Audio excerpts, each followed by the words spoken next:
Bonjour, mon nom est Dave Casey de la firme Zins Beauchesne et Associés et aujourd'hui je vais vous parler de la gestion des risques d'un projet d'innovation. Quand on parle de projet, on parle de gestion de projet. Et la gestion des risques est un des 8 éléments fondamentaux à la gestion de projet. En fait, avant de foncer dans la gestion des risques, c'est intéressant de bien comprendre c'est quoi un risque. Et pour s'assurer que tout le monde dans l'organisation parle le même langage. Un risque est un événement en fait non désiré qui peut se produire et causer un tort au projet. Pour mieux comprendre encore le risque, il est intéressant de venir décomposer ces différents éléments qu'on retrouve au niveau du risque. Tout d'abord, il y a une notion d'incertitude. Ça veut dire qu'on n'est pas sûr que le risque peut se produire. Je retrouve souvent dans des listes de risques des éléments qui sont tellement certains de se produire que finalement, ce n'est pas un risque. C'est plus un problème et on gère ça comme on gère tout problème dans un projet. Ce problème-là va se produire et peu importe ce qui se passe dans le projet, les chances qu'il se produise ne changeront pas. Tandis qu'au niveau de la gestion des risques, c'est qu'on n'est pas sûr que ça va se produire. Par exemple, une certification CSA pour un produit, en fait, d'échouer cette certification CSA qui pourrait être le risque, on n'est pas sûr que ça va se produire. Et on tombe sur une notion de perte. Cette notion-là fait que si l'événement non désiré, en fait, se concrétise, va nous créer un dommage à notre projet. Ce dommage peut être au niveau d'une perte en temps ou en argent. Et la troisième est un élément de composante de temps. Je faisais la référence au niveau de la certification CSA. Le moment où j'ai passé ma certification CSA et je reçois finalement l'accréditation CSA, bien, le risque n'existe plus. Tout risque dans un projet, à un certain moment, n'existe plus, disparaît. Et si un risque demeure tout au long du projet, mais ce n'est pas un risque en tant que tel, c'est souvent de fois un problème ou un risque d'être en affaires pour l'entreprise. Et il est important, dans la gestion des risques, de ne pas gérer l'ensemble des risques de l'organisation dans notre gestion de projet. L'innovation versus le risque, en fait, les risques sont inhérents à toute innovation. Quand on parle, en fait, d'innovation, on parle de nouveauté. Quand on parle de nouveauté, on va parler d'incertitude, et l'incertitude, en fait, est équivalent à des risques. C'est-à-dire que toute innovation, nécessairement, a des risques.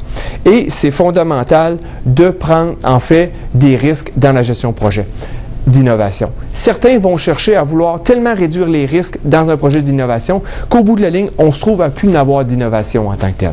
Et ça, il faut faire attention.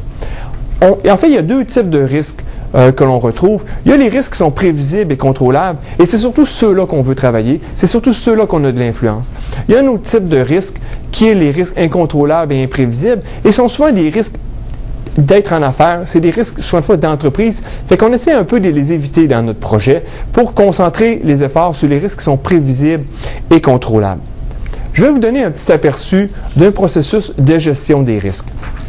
Tout d'abord, il faut comprendre le modèle de gestion de risque, c'est-à-dire que le risque lui-même, tel que j'ai mentionné tantôt, la certification, en fait, d'échouer, la certification CSA, et si en fait on échoue, ça nous amène une perte, qui peut être en temps ou en argent, et dans bien des cas, il est beaucoup plus facile des fois de considérer l'aspect temps, parce que beaucoup de choses des fois sont difficiles à quantifier en termes de dollars, mais certaines organisations utilisent les dollars et le font très bien.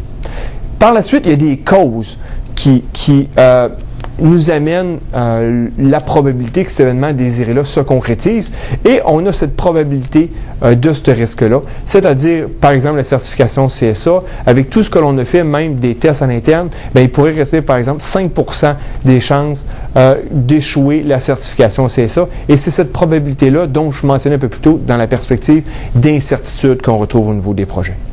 Ce qui est important, c'est vraiment de venir cibler les causes, c'est-à-dire les éléments vraiment qui directement affectent la probabilité que l'événement se concrétise. Par exemple, la certification CSA, on aurait, les causes pourraient être, par exemple, d'avoir un champ des émissions électromagnétiques trop intense. On pourrait aussi d'avoir une cause pour l'utilisation de composantes non qualifiées elles-mêmes. Et on peut décomposer les différents éléments de risque qui nous permettent par la suite, quand on veut gérer ou réduire les risques, de venir travailler sur ces éléments-là. C'est vraiment les causes qui permettent de vraiment réduire le risque en tant que tel. En fait, les différentes étapes que l'on a au niveau de la gestion des risques, en fait, il y en a 4. La première est vraiment d'identifier les risques. La deuxième est vraiment de prioriser ces risques-là, d'établir un plan d'action au niveau de l'étape 3 et finalement de faire le suivi de ces risques-là tout au long du projet. Si on regarde la première étape, qui est finalement d'identifier les risques, on cherche vraiment à faire ressortir l'ensemble des risques gérables et les risques qui sont associés au projet. Il faut faire attention de ne pas mettre tous les risques de l'entreprise. Il y a plusieurs façons de le faire. Il y en a qui vont planifier le projet avec les différents livrables et avec les différentes activités. Et avec ces éléments-là, ça nous permet finalement d'identifier lesquels qui pourraient finalement avoir des éléments non désirés à l'intérieur. D'autres, ils vont utiliser une approche de brainstorming, asseoir une équipe de projet ensemble et faire ressortir les risques. C'est une autre bonne approche, surtout si elle est faite dans une perspective multifonctionnelle. Il y en a d'autres qui, de façon intéressante, vont utiliser un peu de l'historique. Ils ont bâti des risques qui se sont concrétisés au fil de différents projets d'innovation et finalement ont établi comme une checklist avec lesquels ils peuvent faire un certain retour avant de démarrer les projets ou dans la planification des projets en fait et finalement d'identifier des risques qui sont potentiels en se basant sur l'historique ou en fait sur la connaissance que l'entreprise a acquis au fil des années.